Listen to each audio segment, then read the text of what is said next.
El passat divendres a la vesprada, el Teatre Echegaray d'Ontinyent acollia el míting central del Partit Popular d'Ontinyent a les 6 de la vesprada, tot a punt i esperant el president del partit a la Comunitat Valenciana a la plaça Sant Domingo. Al mateix temps que un grup de veïns i veïnes es manifestava al voltant de la zona vallada i acordonada per l'obertura de la senyal televisiva de TV3.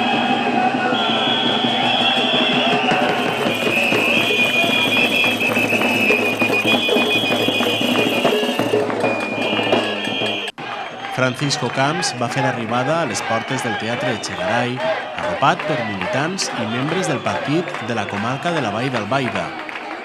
Una vegada a l'interior, els centenars de persones que esperaven als seus seients van aplaudir la presència de Camps junt a Lina Insa. Amb la presència de diversos membres del govern autonòmic, va iniciar l'acte l'alcaldessa i candidata del Partit Popular, Lina Insa, per fer un repàs de les qüestions més importants que han marcat aquests 4 anys de govern a la ciutat d'Ontinyent. Va destacar que s'ha destinat com mai abans a Ontinyent una xifra d'inversió de 48 milions d'euros, dels quals 33 han procedit de la Generalitat. Quan s'hem posat a repassar estos dies les coses que hem fet en estos 4 anys, de veres s'han marejat, Hem acabat marejats i jo em fa il·lusió ara marejar-los un poquet a vostès. De veres, permetisquen meu. Vaig a marejar-los un poquet perquè durant estos 4 anys hem gestionat, com mai havia passat en una legislatura en Ontinyent, 48 milions d'euros. 8.000 milions de les antigues pessetes. 48 milions d'euros, dels quals 33 han vingut de la Generalitat, 33.400 han vingut de la Generalitat, 10 i un piquet han vingut del govern central, que per decret ens tocava a tots els pobles d'Espanya, faltaria més que no hagueren arribat a Ontinyent. 3 i pico de la Diputació i uns 500.000 d'altres organismes o entitats. Entre les infraestructures realitzades en aquesta legislatura, Lina Insa va voler ressaltar, entre unes altres, la construcció de l'Institut d'Educació Secundària Jaume I, el nou edifici del Cervet, la recuperació del Palau de la Vila, la nova biblioteca de Sant Josep o la rehabilitació del propi Teatre Echegaray. També va fer referència a les obres que estan en marxa en l'actualitat, com la segona fase de l'Avinguda del Tèxtil, la urbanització del Camí de les Boles, el CEAM de Sant Rafael o el Pont de Sant Vicent. Insa va cedir la paraula al president Francisco Camps, qui va assegurar que aquestes eleccions són fonamentals per al futur de la ciutat.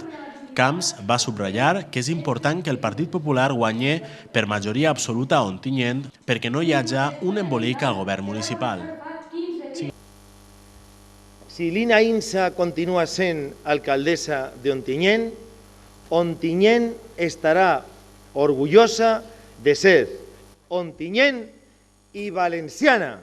I això a soles ho aconsegueix el Partit Popular. I vostès saben perfectament a què me referís. O Lina Insa i el Partit Popular o un lío. Tot el dia preguntant-se a veure d'on som, a on anem i qual és la nostra història, un follón. I així el que n'hi ha que fer és treballar.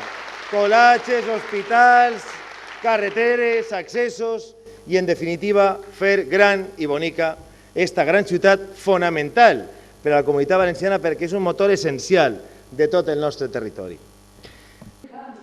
Camps va assegurar que el nou hospital es construirà amb un govern de Lina Insa que s'ha treballat a aquest hospital i amb un govern del Partit Popular a la Comunitat Valenciana.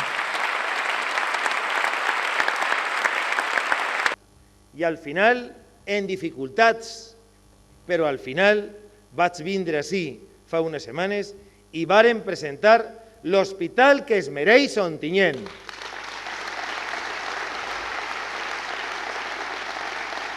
I se farà, i és molt interessant escoltar el que vaig a dir ara, es farà en un govern municipal de Lina Insa que s'heu treballat a aquest hospital i en un govern del Partit Popular al govern de la Comunitat Valenciana.